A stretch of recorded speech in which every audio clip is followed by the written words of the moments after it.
अस्सलाम वालेकुम and welcome to कीमोपीडिया।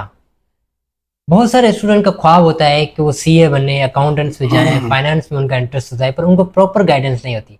तो आज इस सिलसिले में हम आए सैयद फिज़ा हुसैन शाह के पास। आप जो है एक चार्टर्ड अकाउंटेंट हैं, उनसे कन्वर्सेशन करेंगे सीए के बारे में, फाइनेंस के बारे में। तो उम्मीद करता हूँ आप सबको ये वीडियो पसंद आएगी। सर अस्सलाम वालेकुम, कैसे हैं आप? वालेकुम अल्हम्दुलिल्लाह। आप कैसे हैं? Sir first of all thank you very much, आपने हमें जो है वो आज टाइम दिया। हम्म, सर बहुत सारे स्टूडेंट की ख्वाहिश होती है कि वो सीए बनना चाहते हैं या फाइनेंस में जाना चाहते हैं। हम्म, तो इन सारे क्वेश्चन के तरफ आने से पहले मैं आपसे आपका इंट्रोडक्शन पूछना चाहूँगा हम्म। कि आप इस फील्ड में कैसे हैं और आपका एजुकेशनल बैकग्राउंड कैसे था? हाँ जी, इस फील्ड में जो मैं आया वो इसलिए आया क्योंकि अकाउंटिंग का जो ओवरऑल स्कोप था पाकिस्तान में, मैंने ये एनालाइज किया था जब मैंने इंटर पास किया। इंटर मैंने इंजीनियरिंग में, प्री इंजीनियरिंग में मैंने पास किया। मेरा अकाउंटिंग का तो कोई बैकग्राउंड नहीं था। Yes sir. बट जब मैंने इंजीनियरिंग पढ़ रहा था मैं, तो उस वक्त एंट्री टेस्ट की हम तैयारी भी कर रहे थे। तब मुझे ये रियलाइज़ हुआ कि काफ़ी सारे हमारे जो दोस्त हैं, जो कुलीग्स हैं या जो जानने वाले हैं इंजीनियरिंग बैकग्राउंड्स के, उनको ऐसा सच कोई जॉब्स के लिए काफ़ी मुश्किल हो रही थी जॉब लेने के हवाले से, या बाकी जो फील्ड्स भी हैं। मैं सिर्फ इंजीनियरिंग की बात नहीं कर रहा, क्योंकि मैं इंजीनियरिंग का था तो मैं अपने लिए सोच रहा था। तो मुझे फिर वहाँ से कुछ मालूमात हुई, और हमारे कुछ दोस्त थे, पड़ोसी थे, जो कि सीए करते थे। तो उनसे मैंने मशवरा किया कि मैं अब आगे इंजीनियरिंग की तरफ जाऊं या कोई ऐसी फील्ड चूज़ करूं जिसमें जो है ना मुझे जॉब मिल जाए और अच्छा सा जो है वो मैं कुछ अर्न कर सकूं, और अनएम्प्लॉयमेंट का जो है वो मुझे फेस नहीं करनी पड़े, अनएम्प्लॉयमेंट। Yes sir. तो ये सारी चीज़ें जब मैंने डिस्कस की अपने दोस्तों से, या जो मेरे दोस्त थे जो सीए करते थे, तो उन्होंने मुझे ये ओवरऑल मुझे ये ओपिनियन मिला, ये गाइडेंस मिली कि आप सीए की तरफ आएँ। एंड सीए एक ऐसी फील्ड है, एक ऐसी क्वालिफिकेशन है जिसको अगर आपने हासिल कर लिया तो आपके लिए जॉब्स की और अपना बिजनेस करने की जो सलाहियत है, जो ऑप्शंस हैं, जो मौके हैं, वो बहुत बढ़ जाएंगे। तो इसी चीज़ को मद्देनज़र रखते हुए मैंने सोचा कि क्यों ना हम सीए की तरफ चला जाए। लोग बोलते थे बहुत डिफ़िकल्ट है, बहुत मुश्किल है, आप इंजीनियरिंग बैकग्राउंड से हैं, आपको अकाउंटिंग कैसे आएगी। और सच्ची बात है, जब मैंने सीए शुरू किया तो पहले के 6-8 महीने तो मुझे अकाउंटिंग का बिल्कुल समझ नहीं आ रहा था। व्हाट इज़ डेबिट और क्रेडिट सर। और प्रॉफिट लॉस, बिजनेस, सारी चीज़ें जो डिटेल में पढ़ाई जाती हैं सीए में। तो शुरू में literally I was very much in a difficult situation, जहाँ पे मैंने काफ़ी डिफ़िकल्टीज फेस की। But with the passage of time Allah ने हिम्मत दी, अपनी मेहनत की मैंने। तो इंजीनियरिंग के बैकग्राउंड से इवन मैं था, बट उसके बावजूद भी कोशिश की, टीचर्स ने अच्छा पढ़ाया और अपनी भी मेहनत की, तो उसमें फिर चल गए। कामयाबी अल्लाह ताला ने दे दी। तो ये है कि CA is not that much difficult, but अगर अगर आप में हिम्मत है और अगर आप मेहनती हैं, हार्ड वर्कर हैं, आप टाइम देते हैं स्टडीज़ को, कोई भी स्टूडेंट अगर स्टडीज़ को टाइम देगा प्रॉपर, तो आई थिंक सीए कर सकता है। और सीए जो है वो इट इज़ अचीवेबल, अच्छा। This can be done. Yes. Yes sir. Sir जैसे आपने कहा बड़ा स्कोप है सीए का। कुछ साल पहले जो हमारे पास इंडियन प्राइम मिनिस्टर थे नरेंद्र मोदी, हम्म, उनकी वीडियो बड़ी वायरल हो रही थी। वो चार्टर्ड अकाउंटेंट के पास बैठे थे, कोई स्पीच कर रहे थे। हम्म, तो उनको बोल रहे थे कि आपकी जो सिग्नेचर की वैल्यू है वो मेरी सिग्नेचर की वैल्यू से बहुत ज़्यादा है। हम्म, तो इसको देख के बहुत सारे लोग सीए की तरफ भी आ गए। हम्म, बट एक्चुअली मैं आपसे पूछना चाहूँगा, कोई भी जो सीए होता है वो किसी हम्म, ऑर्गेनाइजेशन में काम कर रहा है, किसी इंडस्ट्री में काम कर रहा है, हम्म। तो एक्चुअली में उसका फंक्शन क्या होता है और क्या इतना ही पावरफुल पोस्ट है? एक्चुअली देखिए, चार्टर्ड अकाउंटेंट जो है, चार्टर्ड यस सर। अकाउंटेंट्स का जो नॉर्मली जो रोल हमारे यहाँ है पाकिस्तान में या रेस्ट ऑफ द वर्ल्ड, तो अकाउंटेंट जो चार्टर्ड अकाउंटेंट्स हैं वो काफ़ी बड़ी की पोजीशंस के ऊपर काम करते हैं किसी भी इदारे में, किसी भी इंस्टीट्यूशन में, कंपनी में, किसी भी जगह इदारे में वो जब काम करते हैं तो उनको बहुत ही बड़ी पोजीशन पे रखा जाता है। खास तौर पे फाइनेंस की जो पोजीशंस हैं, की पोजीशंस, जैसे चीफ फाइनेंशियल ऑफिसर हो गया, और आपका बजट्स एंड अकाउंट्स का जो हेड ऑफ द डिपार्टमेंट हो गया, अकाउंट्स का हेड, आपका बजट्स का हेड, और आपका इंटरनल ऑडिट का, और जो एक्सटर्नल ऑडिटर्स होते हैं वो भी जो है वो सीएज होते हैं। Chief financial officers, finance director, जैसे मैं खुद फाइनेंस डायरेक्टर हूँ, तो finance director is just like a CFO, chief financial officer. तो ये बहुत ही बड़ी स्ट्रेटेजिक पोजीशन होती हैं, बहुत की पोजीशंस होती हैं किसी भी कंपनी में। तो जो सीएज होते हैं वो फाइनेंस में भी काम करते हैं, ऑडिट में भी काम करते हैं, टैक्स में भी काम करते हैं, कंप्लायंस में भी काम करते हैं और बजट में भी काम करते हैं। बिकॉज जो सीए की जो क्वालिफिकेशन है उसमें जो चीज़ें हम पढ़ते हैं, जो सब्जेक्ट्स हम पढ़ते हैं, वो काफ़ी डिटेल में पढ़ाए जाते हैं। और इतनी डिटेल में आपको शायद मास्टर्स या बैचलर्स में भी इस किस्म की डिटेल में accounting, finance, costing, budgeting, auditing, ये सारी चीज़ें नहीं पढ़ाई जाती। तो क्योंकि सीए को जो सीए कर लेता है तो उसके पास इतनी टेक्निकल नॉलेज आ जाती है अकाउंटिंग की, फाइनेंस और बजटिंग एंड ऑडिटिंग की, कि उसको हेड ऑफ द डिपार्टमेंट भी लोग बनाते हैं, उसको जो है ना सीएफओ भी बनाते हैं, डायरेक्टर्स भी होता है सीए, एक्सटर्नल ऑडिटर्स भी होता है, इंटरनल ऑडिटर भी बन जाता है।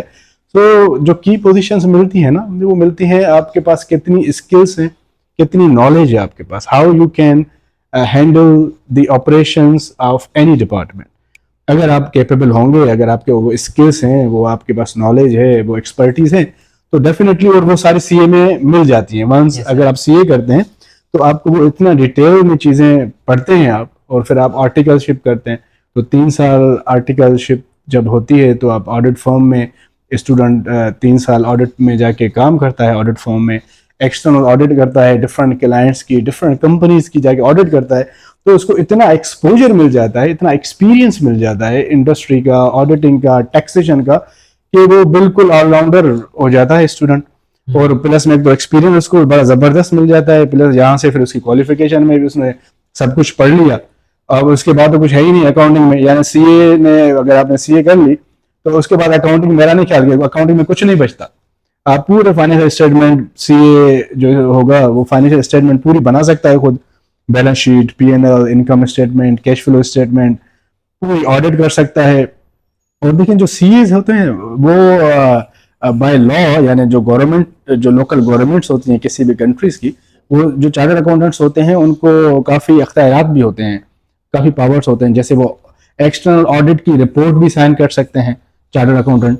तो अब हमारे यहाँ भी देखें कि जो चार्टर्ड अकाउंटेंट जो ऑडिट करते हैं, जो ऑडिट फर्म्स आती हैं बाहर से, वो ऑडिटर्स सीए होते हैं, या उनका जो हेड होता है, जो ऑडिट फर्म का जो हेड होता है, जो रिपोर्ट पे साइन करता है ऑडिट रिपोर्ट के ऊपर, he should must be the chartered accountant. तो सीए को ही वो पावर दिए जाते हैं कि चार्टर्ड अकाउंटेंट ही होगा तो वो ऑडिट कर पाएगा, और ऑडिट पे जो है ना वो आपकी रिपोर्ट साइन कर सकेगा। सो क्योंकि उसको, उनको इसलिए ये पावर दिए जाते हैं because they have that kind of a knowledge, they have that kind of a skill set कि वो चीज़ें कर सके। तो ये इसलिए है कि सीएस को काफ़ी डीप में जो है ना वो चीज़ें पढ़ाई जाती हैं, और उनके पास वो स्किल, वो नॉलेज, वो एक्सपर्टीज सीए को मिल जाती हैं पढ़ते पढ़ते, और अपना एक्सपीरियंस थ्रू आर्टिकलशिप और थ्रू बाकी जो एक्सपीरियंसेस उसके होते हैं, तो इस काबिल बन जाते हैं कि वो बड़ी बड़ी की पोजीशंस पे काम कर सके।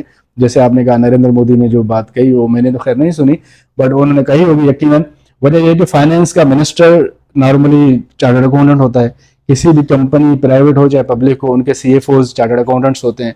Head of the department, audit के, अकाउंट्स के, जैसे मैंने आपको बताया बजट के, वो चार्टर्ड अकाउंटेंट्स ही होते हैं। तो हर चीज़ के लिए पैसा चाहिए, किसी भी इदारे को चलाने के लिए, कंपनी को चलाने के लिए पैसों की ज़रूरत होती है, और पैसे में हिसाब किताब करने के लिए आपके सीएज वहाँ पे, फाइनेंस डायरेक्टर वगैरह जैसे वो मौजूद होते हैं, तो पूरा उसको मॉनिटर कर रहे होते हैं। जैसे आपने ये बात की कि जब वो सीए करते हैं तो ओवरऑल उसकी इतनी लेवल तो बन जाती है, वो अकाउंटेंट्स वगैरह सही तरीके से कर लेते हैं। जी। जब स्टूडेंट आते हैं सीए करने, तो एक जो हम बेसिक चीज शुरू में सुनते हैं ना, अगर कोई भी स्टूडेंट जा रहा है सीए में, तो आप भी जब जा रहे होंगे तो आपने एक बात तो सुनी होगी कि सीए बड़ा ही मुश्किल है, बहुत मुश्किल है, सबने यही बोला था। हाँ, सबने बोला था। तो मैं सबसे पहले आपसे ये बात पूछना चाहूंगा, क्या ये बात रियल है या इसे सिर्फ मिथ है? और दूसरा, अगर कोई अच्छे तरीके से सीए करना चाहता है, उसके लिए आपका रोड मैप क्या होगा कि वो इजी तरीके से कर ले, जो चैलेंजेस आ रहे हैं उससे बच सके? ये मेरा क्वेश्चन है। अच्छा, देखें, सीए तो मुश्किल तो है बिल्कुल। जो लोग बोलते हैं कि सीए मुश्किल है, तो मेरे ख्याल से मुश्किल है, ज़्यादा मुश्किल नहीं है। जो करने वाले हैं वो कर जाते हैं सीए, ऐसी बात नहीं है। मगर जो मैंने कंपैरिजन किया है, मेरा जो अपना पर्सनल एनालिसिस है वो यही है कि एज कम्पेयर टू बैचलर्स या मास्टर्स डिग्री, अगर आप किसी यूनिवर्सिटी से लें, से सपोज अकाउंटिंग की कोई भी डिग्री बैचलर्स या मास्टर ले लें, तो नॉर्मली जो बड़ी यूनिवर्सिटियों हैं, जो बड़ी यूनिवर्सिटीज़ हैं, उनका तो स्टैंडर्ड काफ़ी हाई है, चलें ठीक है, उनके पास तो बैचलर्स करना और मास्टर्स करना भी काफ़ी मुश्किल होता है। बाकी नॉर्मल जो यूनिवर्सिटीज़ हैं वो तो वहीं पे हो जाता है आराम से, आसानी से। वो मास्टर्स में सब्जेक्ट्स भी या बैचलर्स में बहुत कम पढ़ाए जाते हैं, और प्लस में जो एग्जामिनर होता है वो भी लोकल आपके जो टीचर्स होते हैं यूनिवर्सिटी के, कभी कभी को आउटसाइडर भी रख लिया तो ठीक है। अच्छा, इसमें मैं एक और बात भी पूछना चाहूँगा जी। कि जो सीए का जो कोर्स होता है उसमें क्या क्या चीज़ें होती हैं और कितना टाइम लगता है? हाँ, तो ये है कि कोर्स में काफ़ी चीज़ें हैं, बहुत सारे सब्जेक्ट्स होते हैं, ठीक है। उसमें आपको अकाउंटिंग है, फाइनेंस है, ऑडिटिंग है, टैक्सेशन है, कंप्लायंस है, कॉस्ट अकाउंटिंग है, ठीक है जी, और भी काफ़ी मामला होते हैं। सो काफ़ी चीज़ें हैं, बहुत से सब्जेक्ट्स हैं जो कि अगर आप अगर इंजीनियरिंग या मेडिकल के बैकग्राउंड से अगर कोई स्टूडेंट आए तो उसके लिए वो सारे सब्जेक्ट्स बिल्कुल नए होंगे। उन्होंने अकाउंटिंग के हवाले से मेडिकल और इंजीनियरिंग में इंग्लिश तो पढ़ी होगी, बट वो कोई भी फिजिक्स, कोई केमिस्ट्री, कोई मैथमेटिक्स वगैरह के सब्जेक्ट्स नहीं नॉलेज है, नहीं होगी वो नहीं है, बस नॉर्मल इंग्लिश के सब्जेक्ट को। बाकी accounting is all together different area. ये कि तो बस ये सारी चीज़ें हैं। अच्छा हाँ जी। सर, एक होता है सीए और दूसरा होता है एसीसीए, जी इन दोनों में फ़र्क क्या होता है और किसकी तरफ जाना चाहिए? हाँ जी, देखें, सीए जो है, CA is called chartered accountant, yes sir. ठीक है। सीए भी एक डिग्री है, क्वालिफिकेशन है, जो Yes, कि sir. पाकिस्तानी गवर्नमेंट यानी पाकिस्तान में होती है। हर कंट्री का अपना सीए जो है वो हर कंट्री सीए करवाती है। जैसे Yes, sir. इंडिया है तो वहाँ पे भी है Indian institute of chartered accountant, Pakistan में है Pakistan institute of chartered accountants, Sri Lanka में है Sri Lankan institute of chartered accountants, तो बांग्लादेश में भी ऐसे ही होगा। इसी तरीके से जो सीए होते हैं वो लोकली हर कंट्री में एक अलग इंडिपेंडेंट इदारा होता है, Yes, sir. Institute of chartered accountants of India, Pakistan, Bangladesh, Nepal, जो भी है। तो हर कंट्री अपने हिसाब से वो कोर्स डिज़ाइन करते हैं और वो एग्जामिन जो है ना वो पेपर्स एग्जामिन करते हैं स्टूडेंट्स को, और वहाँ पे वो पेपर लेके वो चेक करते हैं Yes, sir. सीए के हवाले से। अच्छा, ये तो हो गया सीए। और जो एसीसीए है, ACCA is called association of chartered certified accountants, it's called ACCA. इसका मतलब ये है कि जो सीए होगा वो इंटरनेशनल लेवल पे होगा। जो सीए होगा इट इज लोकली क्वालिफिकेशन, किसी भी कंट्री का, हर कंट्री का सीए अपना अपना होता है। Yes sir. जैसे CA from ICA, institute of chartered account of England and Wales, yes sir. तो उनका सीए अपना वो होगा। सिर्फ वहां पे ही काम करेगा। वो बेसिकली काम तो वो कहीं पे भी कर सकता है पूरी दुनिया में। हमारे भी सीए पाकिस्तान के, वो सर्टिफाइड नहीं होंगे ना, सिर्फ वो बेसिकली उनको जो सर्टिफिकेशन होगी वो लोकली उस कंट्री का जो इदारा है यस सर। वो उसको सर्टिफाई करेगा Yes, कि ये चार्टर्ड अकाउंटेंट पाकिस्तान का है, ये इंग्लैंड एंड वेल्स का है, ठीक है जी, ये किसी और कंट्री का है। Yes sir. तो वो हर, और जो कोर्स भी है वो अपने हिसाब से डिजाइन करते हैं, और उनके एग्जामिनर भी वहीं पे पाकिस्तान में, इंडिया में लोकली उसको चेक करते हैं। तो ये तो सी हो गया। अब एसीसीए जो है, ACCA association of chartered certified accountants, ACCA. ACCA basically UK की डिग्री है, अच्छा। United kingdom. तो एसीसीए का जो बोर्ड है, जो एग्जामिनेशन बॉडी है, जो आप बोर्ड जिसको बोलते हैं, जैसे हमारा यूनिस अपना फर्स्ट ईयर का बोर्ड होता है, इंटर का भी बोर्ड होता है ना, तो हमारे जो जो जो एसीसीए जो है, वो एसीसीए के जो पेपर्स जो बनते हैं और जो चेक होते हैं वहीं से बन के आते हैं, ऑल कम्स फ्रॉम यूके। जैसे ब्रिटिश काउंसिल आपका O levels and A levels पूरी दुनिया में जिस तरीके से ब्रिटिश काउंसिल कंट्रोल करती है, और ACC O and A levels पूरी दुनिया में कराए जाते हैं, पेपर फिर उधर ही जाते हैं चेक होने के लिए। तो सेम इसी पैटर्न का एसीसी का मैकेनिज्म है। एसीसी आप पाकिस्तान में बैठ के अगर आप पढ़ रहे हैं, एसीसी के कुछ पेपर्स होते हैं, अभी तो 13 पेपर्स हैं, कभी जब हमने पास किया था तब हमने 19 पेपर दिए थे। अब थोड़े से मतलब दोनों क्वालिफाइड किए हैं, जी, सीए और एसीसी। जी जी। तो अब कम, थोड़े पेपर कम कर दिए। अब एसीसी में होता यह है कि एसीसी के जो आपके पेपर्स हैं वो यूके से आते हैं। आप दुनिया में कहीं पे भी बैठें, कहीं पे भी बैठ के वो पेपर सॉल्व करें, आप कहीं से भी पढ़ें, ट्यूशन आपने कहीं से भी ली हो, सेल्फ स्टडी की हो, किसी भी कोचिंग सेंटर से अगर आप ट्यूशन लें एसीसी के, इट डजेंट मैटर। एसीसी चाहता है कि आप हमारा पेपर पास करें। जितने भी पेपर्स हैं क्वालिफिकेशन हासिल करने के लिए, अगर आपने वो सारे पेपर्स पास कर लिए, so you will be ACCA. और एसीसीए क्योंकि यूके की डिग्री है, वो यूके के लॉज पढ़ाते हैं। कुछ लॉज जो है यूके के हैं, बाकी तो international accounting, auditing, taxation, compliance, cost accounting, financial accounting, ये सारी जो चीजें हैं ना, दीज आर इंटरनेशनल। तो उनका फिर अपना एक तरीका है, उनके बुक्स डिफरेंट हैं एसीसीए के, उनके जो है वो फीसेस मुख्तलिफ हैं, उनका स्टाइल अलग है। Just like O level A level British council का जो स्टाइल है गोरों का, उस हिसाब का उनका स्टाइल है। तो जो सीए हैं फिर उनका अपना जो है वो लोकली जो लॉज होते हैं उनको वो इनकॉर्पोरेट भी करते हैं लोकली। जिस कंट्री का जो सीए होगा तो उनको ज़्यादातर अपने उसी कंट्री की इंफॉर्मेशन लॉज की टैक्सेशन की वो ज़्यादा भी जाती है। एसईसी वो फिर इंटरनेशनली यूके की भी और पूरी दुनिया की भी। तो जो है वो बाहर आप देखें तो एसईसी सीए मोरलेस बराबर है, मगर कुछ एम्प्लॉयर्स समझते हैं कि जी एसईसीए के पास ज़्यादा स्किल्स हैं, कुछ लोग समझते हैं कि जी सीए के पास ज़्यादा स्किल्स हैं। बट एट द एंड जो काम कर सकेगा, जब आप जॉब पे बैठे हैं किसी भी सीट पे बैठे हैं, अगर आप काम कर सक रहे हैं, अगर आप एफिशिएंट हैं, आपका आउटपुट बड़ा ज़बरदस्त है, एम्प्लॉयर आपसे हैप्पी है और आप वाकई उनकी एक्सपेक्टेशन के ऊपर पूरा उतरते हैं, तो फिर ठीक है, चल जाते हैं, दोनों चल जाते हैं। अच्छा सर, जैसे कुछ डिग्रीज फाइनेंस में होती हैं और कुछ ओवरऑल जैसे होती हैं, जैसे बीबीए हो गया, एमबीए हो गया जी, और जैसे ये सीए हो गया। हाँ, लोग इनके बीच में कंपैरिजन करते हैं, कुछ कुछ लोग इनको सेम ही समझते हैं। इनके बीच में क्या डिफरेंस? नहीं देखिए, सेम नहीं समझना चाहिए, वो सेम है भी नहीं। Yes sir. बीबीए एमबीए और सीए या एससीसीए ये बड़ी मुख्तलिफ चीज़ें हैं। बीबीए तो बैचलर्स है। अब बैचलर्स की डिग्री अगर आप लें 4 सालों में, तो मेरे ख्याल से उसमें वो चीज़ें नहीं पढ़ाई जाती जो मास्टर्स में पढ़ाई जाती हैं। तो जो बीबीए करता है उसको अगर ज़्यादा स्किल्स, ज़्यादा नॉलेज चाहिए, तो ही और she needs to appear in the masters, they need to get the masters degree, ताकि उनको एडवांस लेवल की नॉलेज मिल जाए। अब जहां पे मास्टर्स खत्म हो जाए, वहां पे सीए और एससीसीए शुरू हो जाते हैं। तो ये है सिंपल सा। अब आप अंदाजा लगाए, पहले है फर्स्ट स्टेप है आपका बैचलर्स, सेकंड स्टेप है आपका मास्टर्स, और बिल्कुल अगर आप एडवांस स्टेज पे चले जाएं, जहां पे आपको कोई भी चैलेंज करे अकाउंटिंग और फाइनेंस में, आप उसको बिल्कुल जवाब दे सकते हैं, तो वो फिर आप सीए से। वैसे इन दोनों के बीच में सिमिलरिटीज भी हैं या डिसिमिलर हैं? सिमिलरिटीज बिल्कुल हैं, काफी सब्जेक्ट्स एक जैसे हैं। अच्छा। अकाउंटिंग के सब्जेक्ट्स बीबीए में पढ़ाए जाते हैं, मगर बिल्कुल इनिशियल स्टेज पे होती है अकाउंटिंग, या थोड़ी सी ज्यादा। फिर वही अकाउंटिंग अगर आप मास्टर्स में पढ़ेंगे तो मजीद आपको एडवांस लेवल की बातें बताएंगे। जब आप सीएसीसी में पढ़ेंगे तो आपको बिल्कुल ऐसी चीजें बताएंगे कि जो खत्म है, यानी वहां पे अकाउंटिंग आके आपकी एंड हो जाए।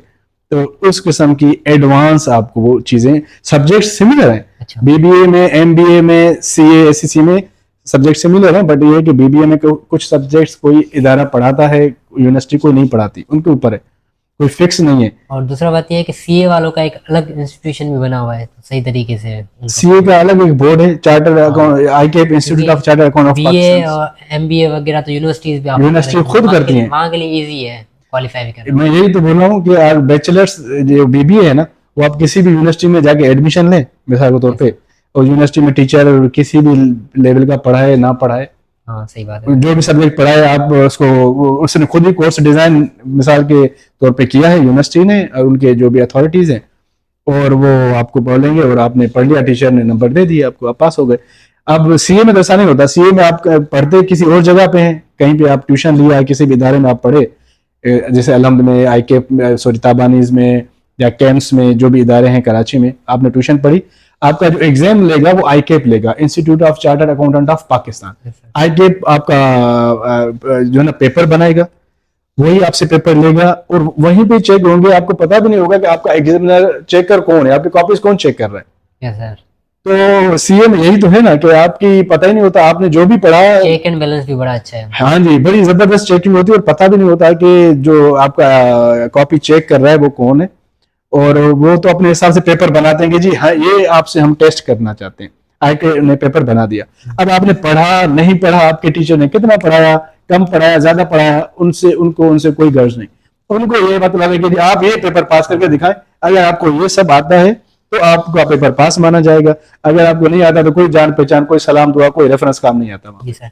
अच्छा सर, जैसे अभी हम 21 सेंचुरी में रह रहे हैं, हाँ जी, तो अभी टेक्नोलॉजी बड़ी एडवांस हो गई है, चैट जीपीटी आ गई है, एआई का दौर है, तो क्या ये टेक्नोलॉजी की जो एडवांसमेंट है, क्या जो सीए के जो जॉब रेशियो है उस पर अफेक्ट डालती है? क्योंकि बहुत सारे लोग ऐसे समझते हैं कि अभी टेक्नोलॉजी एडवांस हो रही है तो सीए की जरूरत नहीं होगी। नहीं, ऐसा बिल्कुल भी नहीं है। इसका इम्पैक्ट क्या पड़ रहा है और आप क्या देखते हैं इसको? मेरे ख्याल से जो लेटेस्ट टेक्नोलॉजीज आई हैं उन्होंने हम जैसे लोगों को ज़्यादा काम भी आसान कर दिया है, अच्छा। और एफिशिएंसी भी बढ़ गई है, तेज़ी के साथ काम हो रहे हैं, चांसेस ऑफ एरर्स कम हो गए हैं और डुप्लीकेशन काम नहीं होता और आउटपुट ज़्यादा मिल रहा है कंपनीज को। देखें पहले जब कंप्यूटर नहीं था या कैलकुलेटर नहीं था, जब कैलकुलेटर आया किसी ज़माने में तो लोग बोलते थे यार अब तो पहले तो हम मैनुअल जॉब काम करते थे, अब कैलकुलेटर आ गया तो हम तो फारिग हो जाएंगे। यस मगर ऐसा नहीं हुआ, ज़्यादा लोगों को जॉब मिली। Yes sir. जब कंप्यूटर आया तब भी लोगों को खौफ हुआ कि यार अब तो ये कंप्यूटर आ गया, 10 लोगों का काम एक कंप्यूटर करता है तो हम तो बेरोजगार हो जाएंगे। मगर देखें ऐसा नहीं हुआ। जब भी आईटी या टेक्नोलॉजी ह्यूमन की लाइफ में, हमारी लाइफ में जब भी आई है, उसने एक तो आसानियां पैदा की हैं, यस एफिशिएंसी बढ़ाई है, मगर जॉब भी क्रिएट की है। उसके हवाले से ना काफी फिर आपको जो है ना वो साइकिल चलने लगती है, आपके काम स्पीड से ज्यादा होते हैं तो आपका जब आउटपुट बढ़ता है, जब आपकी रनिंग ज्यादा होती है तो उससे जो जो कनेक्टेड इंडस्ट्रीज हैं वो भी ग्रो करती हैं। तो आर्टिफिशियल इंटेलिजेंस, चैट जीपीटी या जेमिनी जो गूगल का है यस सर। वो भी हम यूज करते हैं। मैं भी अपनी लाइफ में डेली काफी लेटर्स ड्राफ्ट करने होते हैं या कोई ईमेल, कोई भी और अभी तो टेक्निकल ओवरऑल हर जगह एडमिनिस्ट्रेशन में यूज हो रही है। होना भी चाहिए, क्यों नहीं होना चाहिए। हम आईटी और ये जो मशीन लर्निंग और जो आर्टिफिशियल इंटेलिजेंस, बिल्कुल ये होनी चाहिए और इसी से ही तो हम आगे बढ़ेंगे। अगर हमने आगे बढ़ना है, अडॉप्ट भी करना चाहिए और इसमें कोई खतरा नहीं है किसी को, मेरे ख्याल से हार्ड वर्क की तरफ नहीं, स्मार्ट वर्क की तरफ जाना। स्मार्ट वर्क की तरफ जाना चाहिए। और स्मार्ट वर्क ये हम बजाय इसके खुद सोचें बैठ के, Yes, उसको sir. आप इंस्ट्रक्शन दे दें, वो आपको हर चीज बना के दे देगी। It's a need of the time. अच्छा सर, जैसे सीए के बारे में हमने इतनी सारी बातें की, तो जो सीए कर लेता है जी जी। वो चार्टर्ड अकाउंटेंट बन गया। तो आप भी चार्टर्ड अकाउंटेंट हैं, आपके बहुत सारे दोस्त भी होंगे जो अच्छी अच्छी पोस्ट पे होंगे, आप भी माशाल्लाह अच्छी पोस्ट पे होंगे। तो ओवरऑल तो एक्सपोजर अभी आपका बहुत ज़्यादा होगा और अच्छा सा एक्सपीरियंस भी है और आपके सीनियर्स भी होंगे। तो उन पूरी चीज़ों में से आपने कौन कौन सी चीज़ें एनालाइज की है कि जो स्टूडेंट न्यू सीए में आ रहा है उन क्वालिटीज़ पे फोकस करे, फिर वो अच्छा सीए जो है बन सकता है। देखिए सीए जैसे मैंने आपको बताया, it needs a lot of hard work and commitment. आपको मेहनत की ज़रूरत होती है, स्टूडेंट्स को कमिटमेंट चाहिए। सीए अगर मुश्किल है तो देखें, जो बोलते हैं ना कि straight roads never makes good drivers. जो चीज़ सीधी और आसान होती है ना वो ज़्यादा फ़ायदेमंद या वो ज़्यादा जो है ना वो यूज़फुल नहीं होती नॉर्मली। मगर जो मुश्किल रास्ता होता है ना वही कामयाबी की तरफ जाता है। Yes, sir. तो सीए अगर मुश्किल है तो फिर उसके रिजल्ट्स भी तो बहुत ज़बरदस्त है ना। आप देखें कामयाबी बड़ी है। कामयाबी बढ़ी है, higher the risk higher the reward. अगर आप ज्यादा कोई रिस्की काम कर रहे हैं या ज्यादा मुश्किल एक चीज को कर रहे हैं जो कि बाकी लोग नहीं कर पा रहे, तो अगर आप कर रहे हैं तो आपकी जो सप्लाई होगी मार्केट में बहुत कम होगी, लिमिटेड होंगे। आप जैसे लोग जो सीए होंगे मार्केट में बहुत ही कम होंगे, लोग गिने चुने लोग होंगे। जब लोग कम होंगे और डिमांड बहुत ज्यादा होगी मार्केट में, हर कंपनी बड़ी बड़ी जो इंडस्ट्रीज चाहेंगी कि हमें सीए चाहिए, तो ऑटोमेटिकली सीए का जो वैल्यू है, जो वर्थ है वो बढ़ जाती है, क्योंकि वो ज्यादा जो है वो डिमांड करते हैं सैलरीज की भी, क्योंकि उनके पास स्किल ही ऐसी होती है, ऐसी नॉलेज होती है जो कि किसी और के पास मार्केट में है ही नहीं। जब नहीं है तो फिर आप बिल्कुल आप यूनिक हैं। वंस यू आर यूनिक तो आप फिर उसका कॉम्पिटेटिव एडवांटेज भी लेते हैं। तो इसी वजह से जो है ना वो सीएस को ज्यादा वैल्यू भी दी जाती है और ज्यादा उसकी वर्थ भी है मार्केट में। अच्छा, मैं जब सीए कोई कर लेता है उसके बाद जब फील्ड में आ रहा है उसमें मैं पूछ रहा था कि कौन कौन सी क्वालिटीज होनी चाहिए कि वो जल्दी ग्रो कर सकता है। हाँ जी, देखें पहले तो सीए करने के लिए जैसे मैंने आपको बताया, पढ़ने के लिए पहले तो पढ़ाकू बंदा होना चाहिए। और आजकल जैसे सोशल मीडिया पे टिकटॉक वगैरह काफी चीजें ये भी आप यूज करें, स्टूडेंट यूज फोकस करें। होना चाहिए पर फोकस ये है कि आप स्टडी को अपना पूरा टाइम दें। सोशल लाइफ भी बेशक आप साथ ही साथ चलाएं, स्टडी को पूरा टाइम दे के आप उसको पेपर टाइम पे पास करते रहें, फोकस करें। अपनी स्टडी के 3-4 साल अगर आपने सही लगा दिए तो आपकी पूरी लाइफ सेट हो जाएगी आगे। अच्छा, जब आप प्रैक्टिकल लाइफ में आते हैं, देखिए प्रैक्टिकल लाइफ में जब स्टूडेंट आता है ना तो लाइफ खुद भी सिखाती है बहुत सी चीजें ना। जब आप प्रैक्टिकल लाइफ में जाते हैं आपको डिफरेंट एक्सपीरियंसेस होते हैं, बैड एक्सपीरियंसेस, गुड एक्सपीरियंसेस, काफी लोगों के साथ आप मिलते हैं। तो with the passage of time मेरे ख्याल से स्टूडेंट ऑटोमेटिकली वो इतना मेच्योर हो जाता है, इतना ग्रो कर देता है, क्योंकि उसने इतना ऑडिट की होती है, डिफरेंट जगह पे काम किया होता है। बट मेरे ख्याल से पेशेंस बड़ा जरूरी है जो सीएज होते हैं, बिकॉज काफी वो मैनेजमेंट में होते हैं, स्ट्रेटेजिक पोजीशंस पे होते हैं, तो उनमें पेशेंस बड़ा जरूरी है। पेशेंस होना चाहिए, forward thinking, proactive approach, proactive thinking बड़ी जरूरी है। आपको एक तो प्रोएक्टिव थिंकिंग रखनी चाहिए, आउट ऑफ द बॉक्स सोचना चाहिए, एनालिटिकल थिंकिंग बड़ी जबरदस्त होनी चाहिए, डिसीजन मेकिंग आपकी अच्छी होनी चाहिए, टीम लीडिंग आपका कमाल होनी Leadership चाहिए, qualities लीडरशिप क्वालिटीज होनी चाहिए। बिकॉज जो सीए होगा तो उसके नीचे तो 100, 200, 1000, 2000, 3000, 5000 ज्यादा भी लोग हो सकते हैं। तो उनको ये भी होना चाहिए कि जी टीम लीडिंग की स्किल्स भी होनी चाहिए, और मार्केटिंग और सेल्स की स्किल्स भी होनी चाहिए यकीनन। देखिए आज के जो सीए है ना, वो सीए सिर्फ अकाउंटिंग की हद तक महदूद नहीं है। अब थोड़ा सा जो डायमेंशंस है ना, थोड़ा परसेप्शन चेंज हो चुका है। पहले जमाने में जो सीए था ना, 2+2 4 और चेक वगैरह साइन करता था। अच्छा। अब देखिए, अब CA are the business partners. अब जो चार्टर्ड अकाउंटेंट है ना, वो एक्चुअली बिजनेस पार्टनर्स हैं। हाँ, यानी जो सीएज हैं ओवरऑल चीजों को देखते हैं वो कि ओवरऑल देखते कैसे हैं जाता और है। एडवाइस करते हैं। वो कंपनी को, मैनेजमेंट को मशवरा देते हैं कि यहाँ से हम कमाई बढ़ा सकते हैं, ये तरीके हैं मैंने इसको।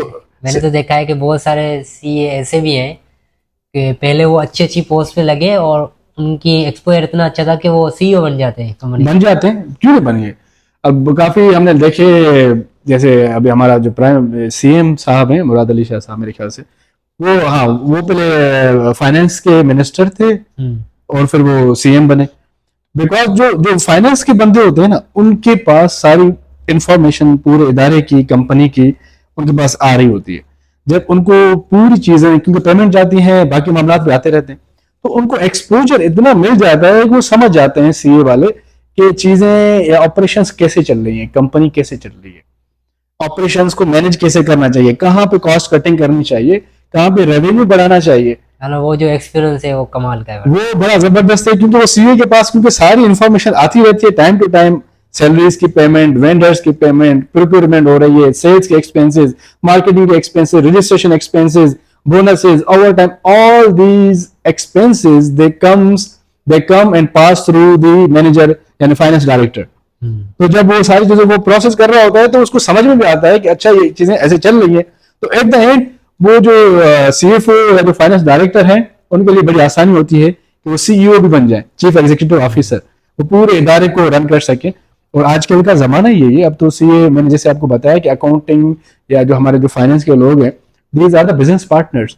वो बेसिकली अब बिजनेसेस को, कारोबार को और कंपनी को एडवाइस करते हैं कि जी आप गलत डायरेक्शन में जा रहे हैं, आप इस तरीके से आपको जो है रेवेन्यू बढ़ेगा, ये करें। तो काफी तरीके से हम बताते हैं। जैसे इतनी बड़ी रिस्पॉन्सिबिलिटी है, तो इसके साथ जितनी बड़ी रिस्पॉन्सिबिलिटी होती है, आज का जो दौर है, जी जी, मेंटल इश्यूज के भी बड़े प्रॉब्लम है। हाँ। मैंने अभी रिसेंट रिपोर्ट एक पढ़ी थी कि एक चार्टर्ड अकाउंटेंट थी लड़की, उस पर इतना प्रेशर आया कि उसकी डेथ हो गई, मतलब उसने सुसाइड कर लिया खुद।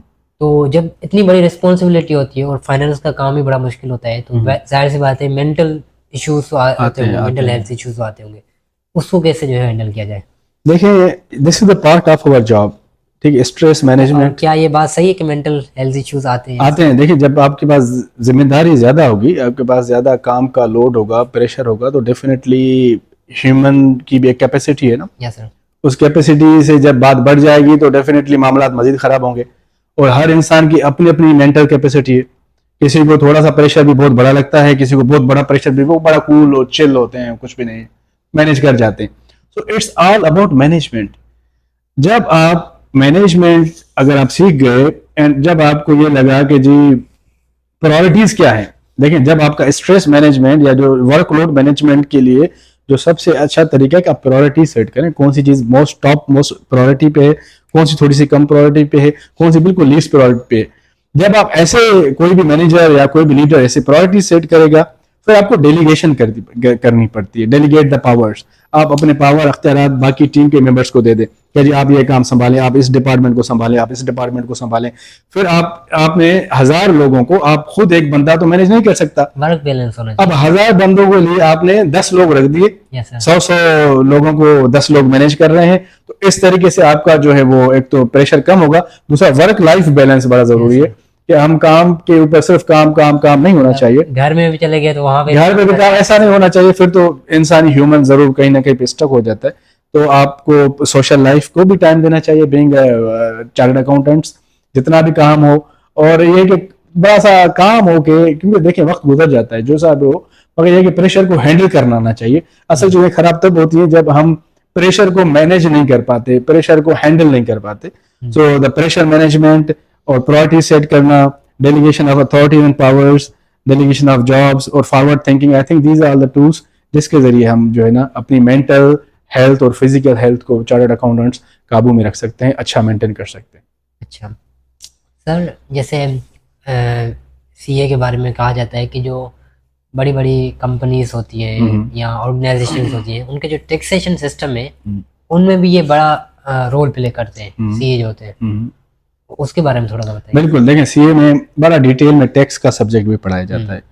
जितना डिटेल में सीए टैक्सेशन पढ़ते हैं वो बिल्कुल एंड तक होती है। यानी अगर हम पाकिस्तान में जो सीए के जब जो सब्जेक्ट है ना, अगर वो आपने पढ़ लिया, आपने सीए पास कर दिया, तो आपकी पूरी टैक्सेशन सिस्टम का पता चल जाएगा कि पाकिस्तान में टैक्स काम कैसे कर रही है, कहाँ पे टैक्स हम कम कर सकते हैं, कहाँ पे घटा सकते हैं, बढ़ा सकते हैं, कहाँ पे टैक्स अवॉइड हो सकती है, कहाँ पे टैक्स जो है ना वो बाकी चीज़ों के साथ। तो क्योंकि डिटेल में नॉलेज होती है तो टैक्स का भी हम देखेंगे, सीए टैक्स का भी हेड बन सकता है, जैसे मैंने आपको बताया, क्योंकि सारी टैक्स उसने पढ़ी है। वो ऑडिट का भी हेड बन सकता है क्योंकि ऑडिट भी उसने डिटेल में पढ़ा है। फाइनेंस का भी हेड बन सकता है, पूरा फाइनेंस उसने डिटेल में पढ़ा है। अकाउंट्स का भी हेड बन सकता है, अकाउंट उसने पूरा डिटेल में पढ़ लिया, खत्म। फील्ड में आके एडमिनिस्ट्रेशन भी सीख ली। फील्ड में एडमिनिस्ट्रेशन भी हम पढ़ते हैं ड्यूरिंग द सीए, हमें एडमिनिस्ट्रेशन भी, team management, quality of leadership, qualities, trades, मतलब सेल्स, मार्केटिंग, सारी चीजें पढ़ाई जाती हैं। ऐसा नहीं है कि सिर्फ हम अकाउंट्स, फाइनेंस, ऑडिट और टैक्सेशन पढ़ते हैं। एक सीए तो फिर allrounder, CA is allrounder, that's right, CA is allrounder. उसको अकाउंटिंग, सिर्फ अकाउंटिंग नहीं, accounting, audit, taxation, finance, management, sales, marketing, sales marketing में आती है। मैं आपको आप बताएं, हम आपको बता देंगे कि इसकी सेल्स कैसे बढ़ाएं, इस चीज की प्रोडक्ट की मार्केटिंग कैसे करें, इसमें कौन सी गलतियां हैं इस प्रोडक्ट में कि आपका कस्टमर नहीं ले रहा है, इसकी पैकेजिंग में क्या गलतियां हैं, अपीलिंग प्रोडक्ट कैसे होगी, कैसे आप शेल्फ सुपर मार्केट में जाते हैं, कैसे शेल्फ में कहाँ कहाँ पे चीजें रखनी चाहिए, बच्चों के लिए आप नीचे रखें ताकि बच्चा जाके ही साथ देखें। आप देखें जब आप काउंटर पे जाते हैं पेमेंट करने के लिए, ग्रोसरी आपने परचेज की, सुपर मार्केट में गए तो काउंटर पे उन्होंने च्युइंगम और छोटी छोटी बच्चों की चीजें वहां पे रखी हुई होती हैं, क्योंकि वहीं पे बच्चे खड़े होते हैं अम्मी अबू के साथ, वहीं पर जिद करके वो महंगी चीजें वहीं से खरीद लेते हैं। ऐसा चॉकलेट या ऐसा च्युइंगम जो कि 500 या 1000 रुपए का महंगा वहां पे नहीं चलेगा अंदर सुपर मार्केट में, वो काउंटर पे रखते हैं जहां पे आप कैश पेमेंट करते हैं। वहीं पर महंगी चीजें होती है, वहीं पर बच्चे जिद करते हैं। तो this is the marketing tactics, ये तरीके हैं। ऐसी चीजें जो कि हाई रेवेन्यू जनरेटिंग होती है, फैंसी चीजें होती हैं, और उनको पता होता है कि जो कस्टमर है इसको इन एनी केस खरीदेगा। तो ये बच्चों की चीजें या और भी ऐसे बड़ों की भी चीजें होती हैं जो कि बड़ी यूनिक और बड़ी सी लग्जरियस होती हैं, वहीं पे दो चार छोटी छोटी रख देते हैं। तो ये तरीके हैं, there are lot of ways कि आप कैसे अपील करते हैं कस्टमर्स को। अच्छा सर, अब जो स्टूडेंट सीए की तरफ आना चाहते हैं अभी कंफ्यूज है, ये भी सुना है कि बड़ा मुश्किल है, और ये भी देख रहे हैं कि बड़ा स्कोप भी है, कंफ्यूज है, लास्ट में उनके लिए मैसेज क्या होगा? उनके लिए मैसेज यही है कि बिल्कुल आना चाहिए। देखिए, nothing is difficult, nothing is impossible, ऐसा हो ही नहीं सकता। अब मैंने भी सीए कर लिया, अब मैं भी आपके सामने बैठा हूँ, शायद हम एक जैसे ही हैं सब। देखिए, अल्लाह ताला ने सबको सलाहियत दी है, अल्लाह ताला ने हमें सबको बड़ा ही पावरफुल, बड़ा ही स्ट्रांग और बड़ी ही नेमतों से, बड़ी ही क्वालिटी से नवाजा है। हमें उसको एक्सप्लोर करना चाहिए। आप अपने आप को टफ सिचुएशन में डाल के तो देखें ना, आप जितना टफ सिचुएशन में जाएंगे उतना आप मजबूत बनेंगे। एक ईंट आप देखें, एक कच्ची ईंट होती है, एक भट्ठे में पक के गर्म आग पे पक के जो ईंट आती है वो पक्की हो जाती है ना। जो हार्डशिप देखता है ना बंदा, वो मजबूत हो जाता है। और बच्चे बिल्कुल जितने भी हैं मेरे ख्याल से आना चाहिए, आप नहीं डरे, कोई इसमें डरो खौफ नहीं है। जब हम क्लास 5 में था तो मुझे लगता था कि जी मैट्रिक तो मैं पता नहीं कर पाऊंगा या नहीं कर पाऊंगा, मैट्रिक तो बहुत ही मुश्किल है। जब मैट्रिक में आ गया तो वो भी पास हो गया।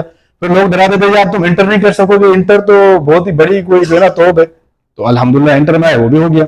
इसी तरीके अगर सीए करने के लिए सोच रहे थे तो लोगों ने बोला कि सीए तो बहुत मुश्किल है। जो मुश्किल है ना वही काम करें आप, डर के आगे जीत है।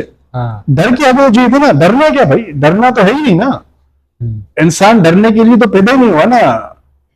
अच्छा, वैसे आप जब सीए कर रहे थे जी, आपने वहां पे कौन कौन से चैलेंजेस फेस किए जो जैसे कहते हैं कि ज्यादा मुश्किल है? मेरे लिए, मैंने जैसे आपको बताया, मैं इंजीनियरिंग बैकग्राउंड से था, तो पहले तो 6-8 महीने मुझे बिल्कुल कुछ समझ में नहीं आया। फिर मेरी हिम्मत नहीं आ रही, अल्हम्दुलिल्लाह, अल्लाह का शुक्र है, अल्लाह ने साथ दिया।